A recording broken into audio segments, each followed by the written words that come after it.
கர்த்தருக்குள் அன்பார்ந்த ஆயர் திரு சாமுவேல் சுந்தரராஜ் அவர்களுக்கும் ஓமோன் தமிழ் கிறிஸ்து திருச்சபையினுடைய நிர்வாகக்குழுவின் தலைவர் திரு சார்லஸ் அவர்களுக்கும் செயலாளர் திரு ஜூலியன் அவர்களுக்கும் பொருளாளர் திரு எட்வின் பால் அவர்களுக்கும் நிர்வாக அங்கத்தினர்கள் மற்றும் சபை விசுவாசிகள் அனைவருக்கும் என் சார்பாகவும் தெலுங்கு திருச்சபை வேலூர் பேரரசு சார்பாகவும் மனதார வாழ்த்துதலை நான் கொண்டு வருகின்றேன். அன்பானவர்களே, குறிப்பாக உங்கள் மத்தியில் ஊழியம் செய்து இப்பொழுது ஆயராக உபத்தலைவராக இருக்கின்ற திரு சாது சத்யராஜ் அவர்களும் அவருடைய வாழ்த்துதலை உங்களுக்கு தெரிவித்தார்கள். அவருடைய கிருபையினாலே இந்த நாளை காணவும் உங்கள் மத்தியில் வந்து மீண்டுமாக ஐக்கியம் கொள்ளும் கருத்திற்கு தான் கிருபை கொடுத்திருக்கின்றார். 1999, 2003 வரை ஊழியம் செய்த காலத்தில் என்னை அதிகமாக ஊக்குவித்து எனக்கு உதவி செய்த சபை மக்கள் யாவருக்கும் எனது மனதார்ந்த நன்றியை நான் தெரிவித்துக் கொள்கின்றேன். அது மட்டுமல்ல, கமிட்டி பொறுப்பாளர்கள் மற்ற நண்பர்களாக என்னை அதிகமாக நேசித்தீர்கள் அநேகர். ஆக இங்கு வந்த பிறகு கூட என்னை நேரில் சந்தித்து உங்கள் அன்பை இடத்தில் பகிர்ந்து கொண்டீர்கள். ஆக உங்கள் யாவருக்கும் என்னுடைய நன்றி கடன் குறித்ததாக குறிப்பாக ஆய்வுகளை நான் பாராட்டுகின்றேன். ஒரு குழுமம் இல்லாமல் ஆய்விப்பது சற்று கடினமான ஒரு காரியம்தான். ஆகவே நீங்கள் ஆயரை அதிகமாக நேசித்து அவருக்கு ஆன உதவிகளை செய்யும்படி உங்கள் அன்போடு மீண்டுமாக கேட்டுக்கொள்கின்றேன். நீங்கள் இருக்கிற செய்கிறீர்கள், அதற்காக நான் நன்றி கொள்கின்றேன். கிறிஸ்துக்கள் அன்பானவர்களே, 10 ஆண்டுகளுக்கு பிறகு வந்த பொழுது இந்த தேசத்தை கண்டு நான் ஆண்டவரை ஸ்தோத்திரித்தேன். நான் இந்தியாவில் இருக்கும்போது எச்சம்காக ஜபிக்கவில்லை. இங்கே வந்தபொழுது அவருக்காக ஜபித்தேன். ஆண்டவரே, நல்ல தலைவரை தந்திருக்கிறேன். இந்த தேசத்தில் பல முன்னேற்றங்கள் கண்டு வருகிறது, அதற்காக ஆண்டவரை ஸ்தோத்திரிக்கிறேன் என்று நான் அதிகமாக ஜபித்தேன். ஆகவே கடவுள் இவ்வாறு உங்களோடு கூட இருந்து உங்களை ஆசீர்வதித்து நீங்கள் சந்தோஷமாக இங்கே இருக்க முடியாத ஆண்டவர் கிருபை கொடுத்திருக்கிறார். அதுபோல் குறிப்பாக திடப்பத்தில் இருக்கின்ற 23 பிள்ளைகள் நான் வாழ்த்துகின்றேன். இது ஒரு பெரிய ஒரு சந்தர்ப்பம். ஆகவே கடவுள் உங்களோடு இடைப்பட்டுக் கொண்டிருக்கிறார். நீங்கள் ஆவியில் பலனடைந்து நீங்கள் சிறந்த சாட்சிகளாக விளங்க உங்களுக்காக நான் ஜெபிக்கிறேன். உங்களை இயேசு நாமத்தினாலே நான் ஆசீர்வதிக்க விரும்புகின்றேன். செய்திக்கு போவதற்கு முன்னே அன்பானவர்களே, ஒரு சில 2 காரியங்கள் ஆயிரம் ஏற்கனவே கூறிவிட்டார்கள். 7 பேராயும் ஒரு சிறந்த பேராயும் இருப்பினும் அதில் சில பின்மாற்றங்கள் இருக்கின்றன பொருளாதார துறையிலே. ஆகவே அப்படிப்பட்ட நிலையிலே ஒருவேளை அதை அறிந்தவர்கள், அங்கே படித்தவர்கள் 2 திட்டங்களுக்காக நீங்கள் ஜெபிக்கும்படி நண்படி கூட்டிக் கொள்கிறேன். ITI 100 years back missionary started. ஆகவே அது வளர்ந்து வருகிறது. அதை எப்படியாவது ஒரு பாலிடெக்னிக் ஆக வேண்டும் என்று சொல்லி திட்டத்தை வைத்திருக்கிறேன். அதுக்கு கிட்டத்தட்ட 1 கோடி ரூபாய் இனிஷியல் தேவைப்படுகிறது. அடுத்தபடியாக Scudder family started mission hospital in Ranipet and later on CMC Vellore. ஆக CMC வெல்லூர் பரவாயில்ல, அது வளர்ந்து கொண்டு வருகிறது. பட் அந்த ராணிப்பேட் என்ற மிஷன் ஹாஸ்பிட்டல் இட்ஸ் க்ரோயிங். ஆகவே அது BSc நர்சிங் ஆக நாங்கள் திட்டமிட்டிருக்கிறோம். அடுத்த ஜூன் BSc நர்ஸ் அட்மிஷன், அடுத்த ஜூன் பாலிடெக்னிக் இந்த இண்டஸ்ட்ரி இன்ஸ்டியூட் காட்பாடில் தொடங்கியிருக்கிறோம். அதற்கு 2 கோடி ரூபாய் தேவைப்படுகிறது இனிஷியலாக. ஆக இதற்காக நீங்கள் ஜெபித்துக் கொள்ளும்படி உங்கள் அன்போடு கேட்டுக்கொள்கிறேன். அன்பானவர்களே, அநேகர் தி ஸ்டடிட் இன் தி இன்ஸ்டிடியூஷன்ஸ். ஆகவே ஜஸ்ட் ரிமெம்பர், அது மட்டுமல்ல, உங்களுடைய பேராயங்களிலே அநேக திட்டங்கள் நடைபெற்று வருகின்றன. அவர்களை கூட மனதில் வைத்து நீங்கள் உதவி செய்யும்படி உங்கள் அன்போடு நான் மீண்டுமாக கேட்டுக்கொள்கிறேன். செய்திக்கு போவதற்கு முன்பு ஒரு சிறு பாடலை பாட விரும்புகின்றேன். 1000 நாவுகள் போதா ஆண்டவர் உந்தனை பாடல் ஒருவரை தெரிந்திருக்கும் என்று நினைக்கிறேன்.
கர்த்தாவை போற்றி பாட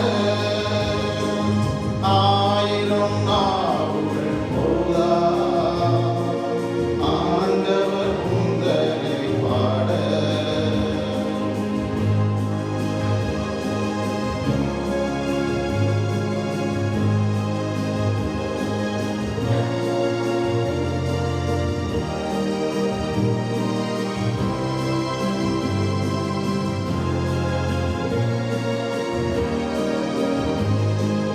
அன்பாக என்னை அழைத்தே கனமான சேர்வையில் தந்தே.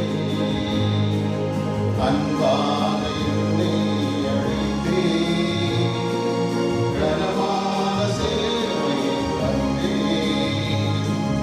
ஆயுள் முழுவதும் துதிகள் ஆயிரமாய் சொல்லி வாழே.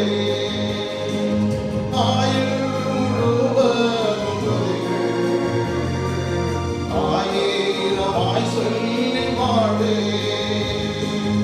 ஆயிரம் நாவுகள் போதா ஆண்டவர் உந்தனை பாட. ஆயிரம் நாவுகள் போதா ஆண்டவர் உந்தனை பாட.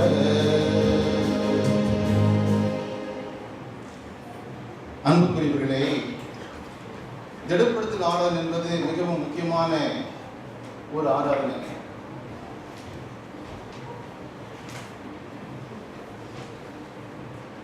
இதை குறித்து நாம் சிந்திக்கும் பொழுது முதலாவதாக கர்த்தருடைய அற்புதமான வழிநடத்துதலையும் அல்லது அவருடைய செயலை நினைவு கூற கடன்பட்டிருக்கின்றோம்.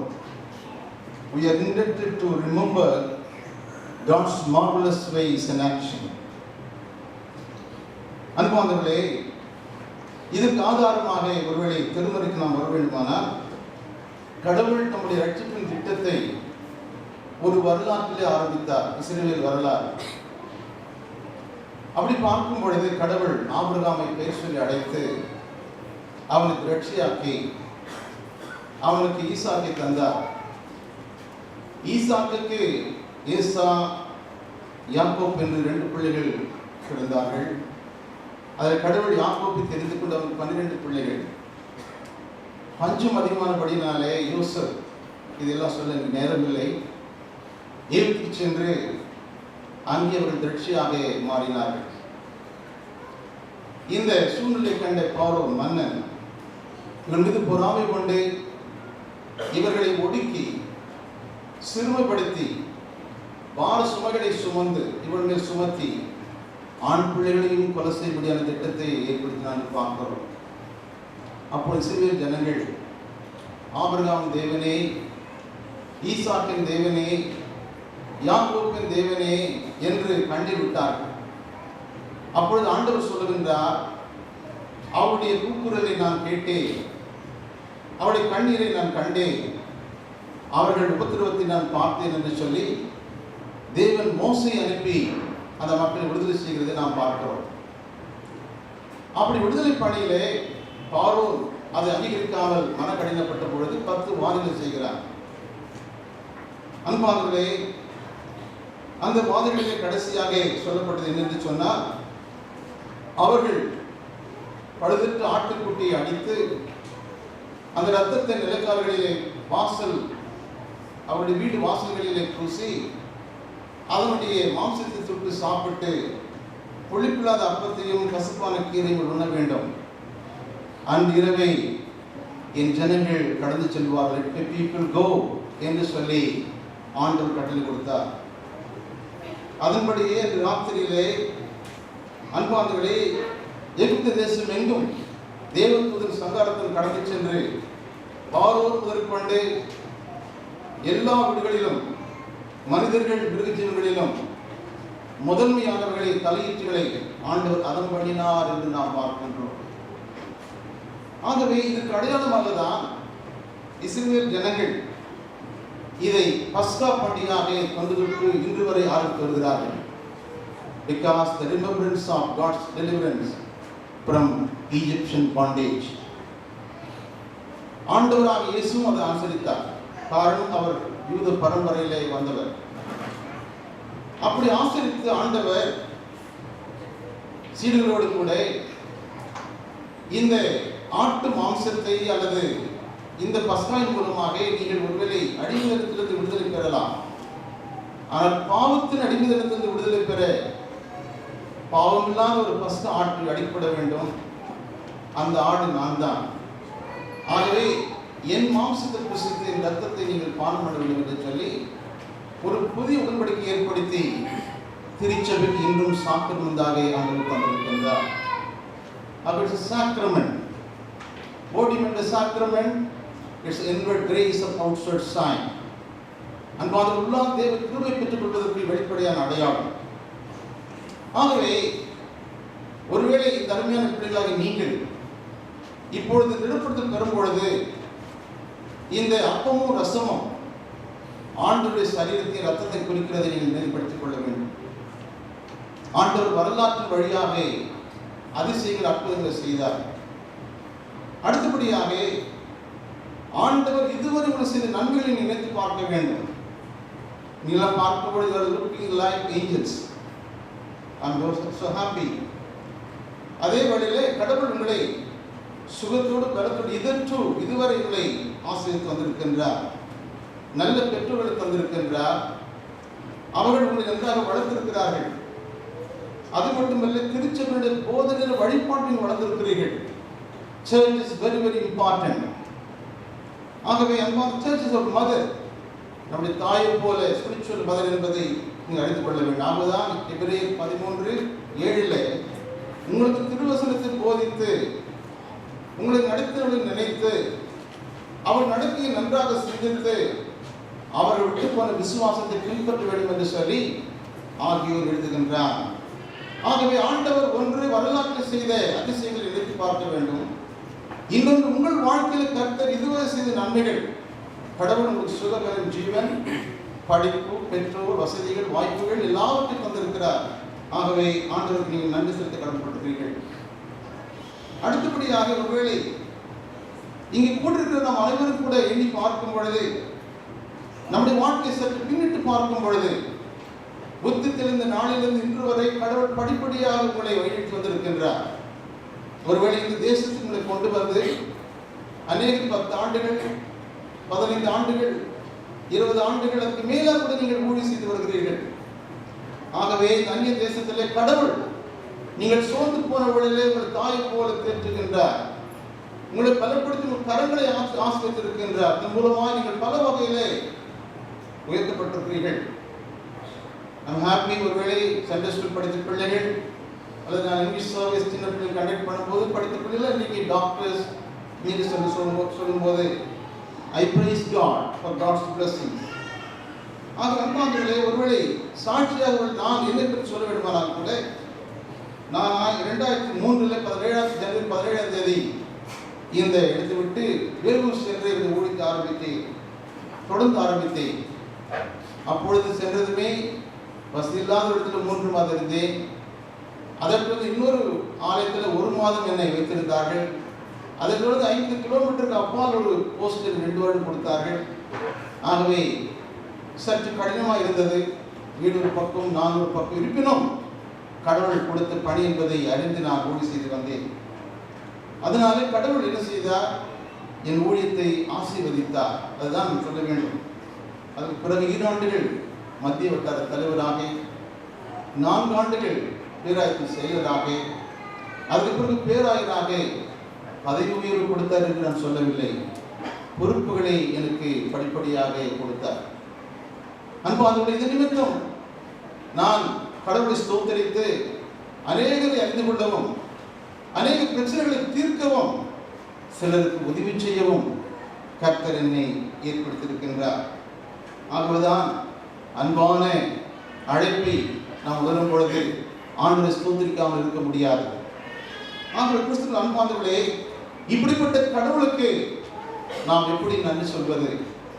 கர்த்தர் இம்மட்டு செய்த நன்மைக்கிட எடுத்து செலுத்துவேன், இரட்சிப்பின் பாத்திரத்தை எடுத்துக்கொண்டு கர்த்தருடைய நாமத்தை தொழுது கொள்வே என்று தாவீது சொல்லணுமாக.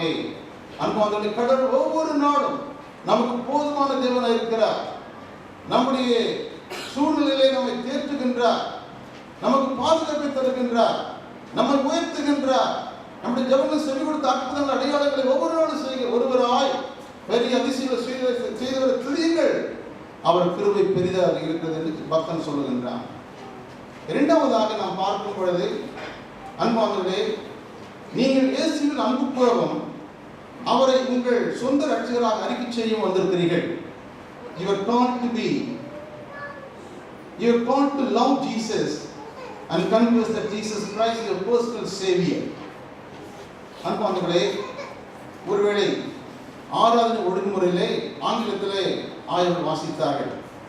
அது தமிழ் சொல்லும் பொழுது அன்று செய்து கொண்ட உடன்படிக்கை உறுதி செய்யவும். ஒரு காலத்தில் சின்ன வயசில் இருக்கும்போது பெற்றோர்கள் they made oath, they to promise on behalf of you, உங்கள் சார்பாக இந்த பிள்ளைகளை ஒழுங்காக, தூய்மையாக, அன்பாக திருச்சபை நடத்துகிறோம் என்று உறுதி எடுத்துக் கொண்டார்கள். திருச்சபையும் உங்கள் அங்கீகரிக்கிறது. இந்த பிள்ளைகள் மட்டுமல்ல, ஏழை பிள்ளைகளும் எங்கள் மத்தியிலே சேர்த்துக் கொடுக்கப்படுகிறார்கள் என்று சொல்லி தொடர்ந்து சண்டே ஸ்கூல், பிபிஎஸ் ஆகிய ஊழியர்களை செய்து பிள்ளைகளை நற்ற செய்கிறார். ஆகவே அன்று செய்திகள் உடன்படிக்கை என்று உறுதி செய்யவும், அது மட்டுமல்ல உங்கள் விசுவாசத்தை அறிக்கை செய்யவும், உங்களை கடவுளுக்கு அர்ப்பணம் செய்யவும், தேவன் அருள் இருக்கிற ஈவுகளை பெற்றுக்கொள்ளவும் இங்கே வந்திருக்கிறீர்கள். You have come here to confirm your covenant made by your parents, and also to confess your faith in Jesus Christ, and to dedicate yourself to God, and also receive God's blessings. அன்பானவர்களே, அப்படியாக நீங்கள் வந்திருக்கிறீர்கள். இப்படி பார்க்கும் பொழுது ஆண்டவரின் ரட்சகர் என்ற வார்த்தைக்கு வல்லமை உண்டு. ஆகவேதான் தாவீது அரசன், கர்த்தர் என் மேய்ப்பராக இருக்கிறார், அவர் என் ரட்சகர், என் கோட்டை, என் தஞ்சம், என் அடைக்கலம் என்று சொல்லி ஆண்டவரை புகழ்ந்து பாடினார். It shows the intimacy and relationship between God and our life. அப்படியாக நாம் பார்க்கும் பொழுது அன்பானவர்களே, it's a personal confrontation. ஒருவேளை கடவுளை நேருக்கு நேராக சந்தித்தவர்கள் உண்டு, சாது சுந்தர் சிங் உண்டு, சீடர்கள் உண்டு, நீங்கள் கூட சந்திக்க முடியும். உயிர் சேர்ந்த ஆண்டவராக இயேசு தரிசனம் கொடுக்கிறார், எல்லாரும் கண்டு அகமகிழ்கிறார்கள். ஆனால் தோமா அந்த இடத்தில் இல்லை. தோமாவுக்கு சொல்லுகிறார்கள், இயேசு உயிர் எழுந்தார் அவர் கண்டோம். தோமா என்ன சொல்லுகிறார்? அவருடைய கைகளிலே ஆணியில் பட்ட காயங்களின் விரலை விட்டு அவருடைய விழாவிலின் கையை போட்டால் வழியை நான் நம்ப மாட்டேன் என்று சொல்கிறார். ஆண்டவர் 8 நாளைக்கு முன்பு தரிசனம் கொடுத்து, தோமாவே உன் விரலை நீட்டி என் கையிலே போல், உன்னுடைய கையை நீட்டி விழாவில் கொண்டு சொல்லும் போது அன்பானவர்களே என்ன சொல்கிறார்? என் தேவனே, என் ஆண்டவரே என்று சொல்லி ஆண்டவர் மீது அன்பு கொண்டு தன் அர்ப்பணம் செய்து பாஷை தெரியாத இந்திய தேசத்துக்கு வந்து இரத்த சாட்சியாக தமிழ்நாட்டில் மரித்தார் என்பதை நாம் அறிந்து ஆண்டுக்கு நன்றி செலுத்துகின்றோம். ஆகவே இந்த இயேசுவின் அன்பு என்று சொல்லும் போது இந்த இயேசுவின் அன்பை அறியாமல் நாம் அறிக்கை செய்ய முடியாது. Unless we experience the love of Jesus, we cannot confess Jesus for personal savior. அன்பானவர்களே, வசனம் சொல்கிறது, நாம் பாவிகளாய் இருக்கிறேன், கிறிஸ்து நமக்காக மரித்ததினாலே தேவ அன்பு உண்டாயிருக்கிறது. அன்பு என்பது என்ன? ஒருவன் நேசித்தால் அவன் மறுதல் நேசிக்க முடியும். நீங்கள் நேசித்தால் நான் நேசிக்க முடியும். நீங்கள் முகத்து காட்டினால் I turn my face. That is the world standard. ஆனால் இயேசுவின் அன்பு அப்படி இல்லை. புத்தி கெட்டாத அன்பு, நேசிக்காதவர்களையும் நேசிக்கிற அன்புதான் அந்த அன்பு. ஆகவே அந்த அன்பினால் தான் ஆண்டவர் பாவங்களுக்காக மரித்தார் என்று பார்க்கிறோம். ஒருவேளை உலகத்தில் பார்க்கிற நீதி என்ன? தலைவனுக்காக ஒரு தொண்டன் மறிக்கிறான், மறிப்பதில் எரிச்சு கொடுக்கிறான், ஏதோ ஒரு அரசியல் கூட சொல்லலாம். ஆனால் ஒரு அன்பானவர்களே, பொல்லாத குற்றவாளி, கொடூர குற்றவாளி, ஆயுள் கைதி, அப்படிப்பட்டவர்களுக்கு மரித்தவர் யார்? பரபாஸ் என்ற பயங்கரவாதிக்கு மரித்தவர் யார்? இயேசு கிறிஸ்து. இயேசு கிறிஸ்து. ஆகவே அவரை நோக்கி பார்க்கும் பொழுதெல்லாம் அவருடைய அன்பை ருசிக்கிறோம். இந்த விந்தை அன்புக்கு ஈடா என்ன காணிக்கு ஈடாகும், எந்த அருள் பொருள் ஈடாகும் என்று சொல்லி பக்தன் பாடி வைத்தான். அது மட்டுமா அன்பானவர்களே, 1000 1000 ஆத்துமாக்கள் நரகத்தின் பாதையிலே இயேசுவின் அன்பை அறிந்திடாமல் வீணாய் வாழ்கின்றாரே. சிலுவை நாயகன் சிந்தின ரத்தம் வீணாய் போகின்றதே. சிறுமை அடைந்திடும் உலகினை விட்டு சிலுவையை நோக்கியவா, சிலுவையை நோக்கியவா. ஆகவே கிறிஸ்டியானிட்டி என்பது என்ன? It is not based on chance but choice. ஐயா, இது சந்தர்ப்பத்தினாலே நான் கிறிஸ்துவன் என்பது அல்ல. கிறிஸ்து என்பது சந்தர்ப்பத்தினால் வருகிறது அல்ல. It's a choice because Jesus died for me. Yes, எனக்காக மரித்தார், உயிர்த்தெழுந்தார். It's a personal confrontation. I experienced the love of Jesus. ஆகவே உயிருள்ளவரை ஆயுள் முழுவதும் அவருக்கு நான் சாட்சியாக வாழ்வேன் என்று நாம் இருக்க வேண்டும். ஒரு பெரிய கூட்டம் இங்கிலாந்தில் நடந்தது. அந்த கூட்டத்தில் ஏராளமான மக்கள் இயேசுவின் அன்பால் ஈர்க்கப்பட்டு கைத்தட்டி பாடி சந்தோஷப்படுகிறார்கள்.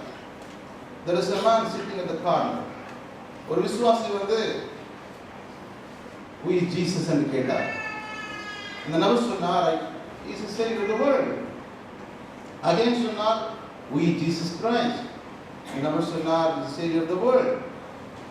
மீண்டுமாக சொன்னார், okay, he is the savior of the world, but can't you say that Jesus is your personal savior என்று கேட்டார். ஐயா, உலகத்தின் ரட்சகர் உண்மைதான், ஆனால் உன் ரட்சகர் என்று நீங்கள் சொல்லவில்லை என்று கேட்கும்போது that statement penetrated the heart of the gentleman.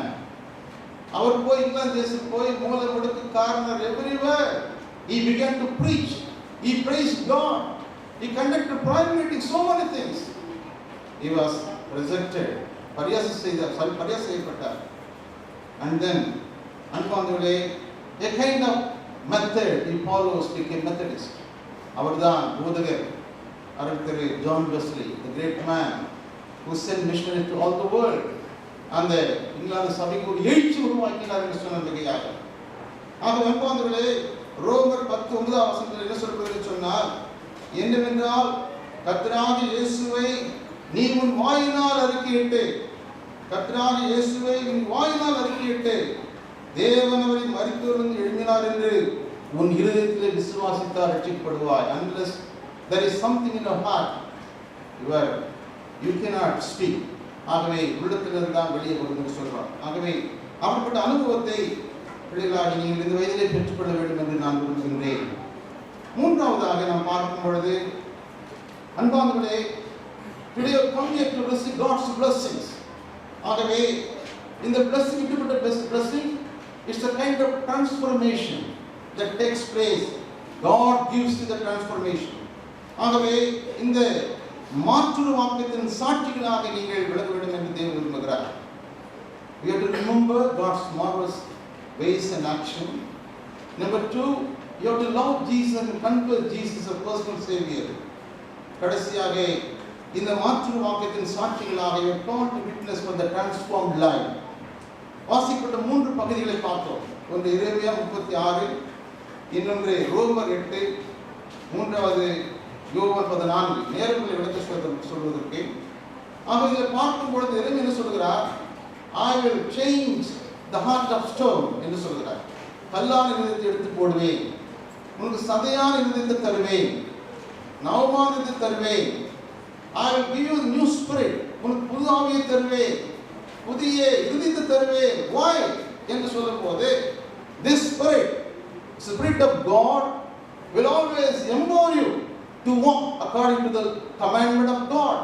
என்னுடைய நியாயங்களை கைக்கொள்ள, என் கற்பனைகளை கைக்கொள்ள இந்த ஆவியை நான் உங்களுக்கு தருவேன். அப்பொழுது நீங்கள் என்னுடைய பிள்ளைகள், நான் தகப்பன்.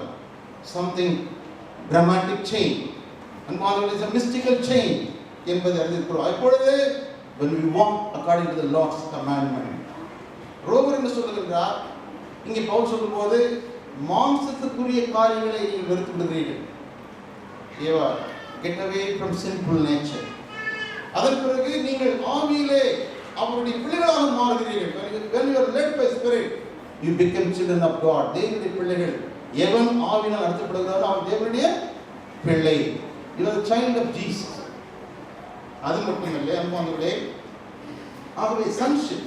இன்னும் சொல்கிறார், அடிமைத்தனத்தின் ஆவியை பெறாமல், அப்பா பிதாவே, இயேசு எப்படிப்பட்டவர், கடவுள் எப்படிப்பட்டவர், இஸ் லைக் மை ஃபாதர்.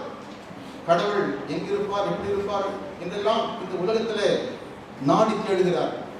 அன்பாக கடவுள் கோபமா இருப்பாரா, அல்லது என்ன செய்ய வேண்டும், எப்படியெல்லாம் இன்றைக்கு இன்னும் search is going on to see who is God, what are the characters of God. அப்படிப்பட்ட நேரத்திலே கடவுள் யார், அவர் அன்பு நிறைந்தவர், அவர் அப்பா பிதாவை நோக்கி கூப்பிடத்தக்கவர் என்பதை இயேசுதான் உலகத்துக்கு முதல் எடுத்து கூறியவர். ஆகவே அப்படிப்பட்ட வல்லமையை ஆவியினால் ஆண்டவர் தருகிறார். அந்த ஆவியானவர் உங்கள் உள்ளத்தில் வாசம் பண்ணுவார் என்று சொல்கிறார். அவரை உலகம் அறியாது, காணாது, அவர் பெற்றுக்கொள்ளாது. ஆனால் அவர் உங்களுக்குள்ளே வாசம் பண்ணி he lives in your heart. உனக்கு இருக்கிறார். அவர் தேற்றுவார், he is like comfort என்று சொல்லப்படுகிறது. ஆகவே இப்படிப்பட்ட வரங்களை அருமையான பிள்ளைகள் மட்டுமல்ல, இருக்கிற அனைவரும் பெற்றுக்கொள்ளும். whenever we come to the Lord, whenever we take part the communion, அன்பான we will see the God's blessing, we will see the transformation. ஆகவே அன்பானவர்களே, when we get transformation, we have to reflect.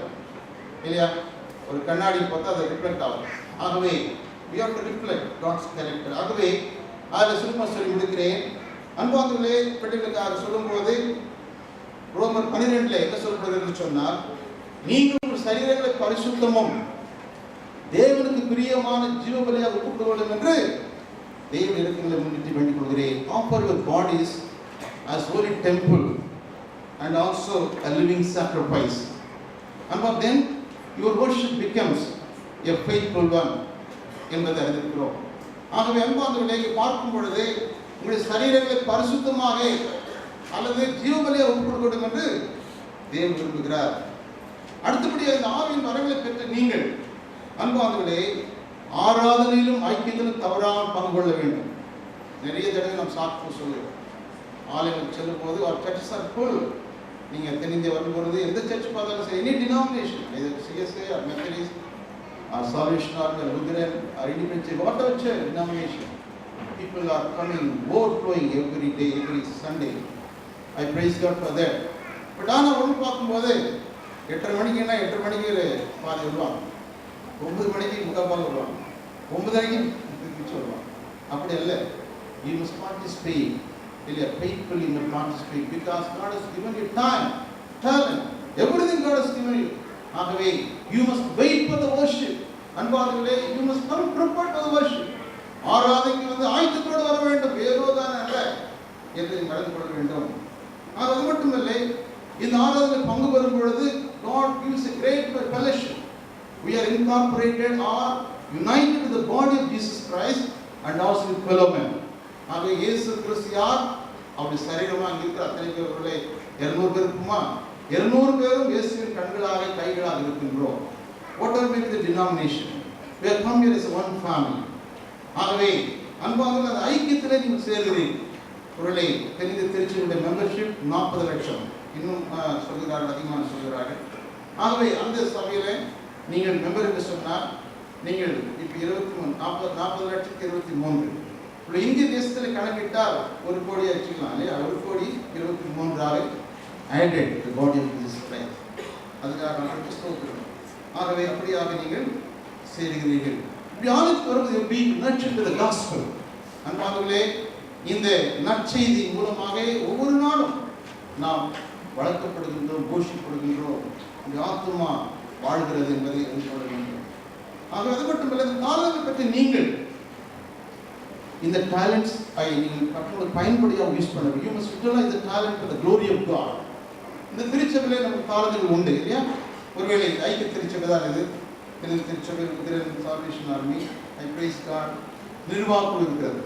அவங்க என்ன தாளங்கள் உள்ளவங்க, அவங்க தலைவராக, செயலராக, பொருளராக இருந்து அவங்க நிர்வகிக்கிறாங்க. ஆராதனை முறைகள், ஆயரை அழைப்பது, அவரோடு கூட இருந்து ஊழியம் செய்வது இல்லையா, ஐக்கிய கூட்டம் நடத்துவது, இப்படி they administer for the growth of the church, function of the church. அதில் ஒரு பாடல் குழு, கிறிஸ்டோபர் பாடல் குழு அழகாக பாடுகிறார்கள். அதில் ஒரு சண்டே ஸ்கூல் மிஸ்ஸஸ் பியூலா அவங்க அழகாக சண்டை செய்கிறாங்க. நீங்கள் இந்தியாவுக்கு வரும்போது men's fellowship, youth fellowship, evangelism, so many things are there. Every sect they're doing their ministry for God's glory, for the reign of God's kingdom. அன்பானவர்களே, திருச்சி என்பது என்ன? இட் இஸ் நாட் சம்திங் ஒரு இந்த வாளுக்குள்ளே அமைந்து அடங்கி கிடக்கிற ஒரு கூட்டம் அல்ல. It's a called out community, அழைக்கப்பட்ட மக்களின் கூட்டம். ஒன்று அவரை தரிசிப்பது, இன்னொன்று அவரை பிரதிபலிப்பது. இதன் மூலமாய், சேவையின் மூலமாய், ஊழியத்தின் மூலமாய், நற்செய்தியின் மூலமாய் ஆண்டவரை நாம் மகிமைப்படுத்த வேண்டும். அப்படி ராஜ்யம் முழுவதும் கட்டப்பட வேண்டும். அன்பானவர்களே, அதற்காக தான் திருச்சி கர்த்தர் அழைத்திருக்கின்றார். ஆகவே இந்த மாற்றுருவாக்கத்தை, இந்த transformation God gives you for all of you. ஆகவே கடவுள் எல்லாரும் தந்திருக்கிறார். ஆகவே இதை பெற்றுக்கொண்ட நாம் கடவுளுக்கு கருவிகளாக, சாட்சிகளாக நம்முடைய சொல்லிலும் செய்திருக்க வேண்டும். I also appreciate the church for the generosity you are extending for different church buildings and needy people. ஆகவே உங்களை நான் பாராட்டுகின்றேன். அது மட்டும் போதா, still you have to give more. அன்பானவர்களே, 1 ரியால் 2 ரியால் இதெல்லாம் மாற்றிங்க, 5 ரியால் கொடுங்க, 10 ரியால் கொடுங்க. அது கொடுக்குறீங்க, ரொம்ப சந்தோஷம். 10,000 ரியால் கொடுத்துருக்கீங்க நினைக்கிறேன். இப்போ ஹார்வெஸ்ட் கிறிஸ்டுக்காக ஹாப்பி. அது போதா, இன்னும் கொடுங்க. கடவுள் உங்களுக்கு கொடுக்க உங்களை ஆசிரித்து கொண்டே இருப்பார். ஆகவே ஆண்டவர் கொடுத்தவங்க ஒருபோதும் குறைந்து போனதில்லை, ஊழிய செய்தவன் ஒருபோதும் குறைந்து போனதில்லை. ஆகவே அப்படிப்பட்ட பெரிதான கிருபையால், ஆசீர்வாதங்களால திருச்சபையில் நிரம்ப வழியை ஆண்டவர் உங்களை வழிநடத்துவராக உங்களுக்காக ஜெபிக்கிறேன். ஆகவே தேடப்பட்ட ஆராதனை என்பதை you have to remember the God's marvelous things and actions. அது மட்டுமல்ல, you have to love Jesus and confess Jesus Christ as a personal Savior, and you have to witness to the transformed life. May God bless you. Thank you.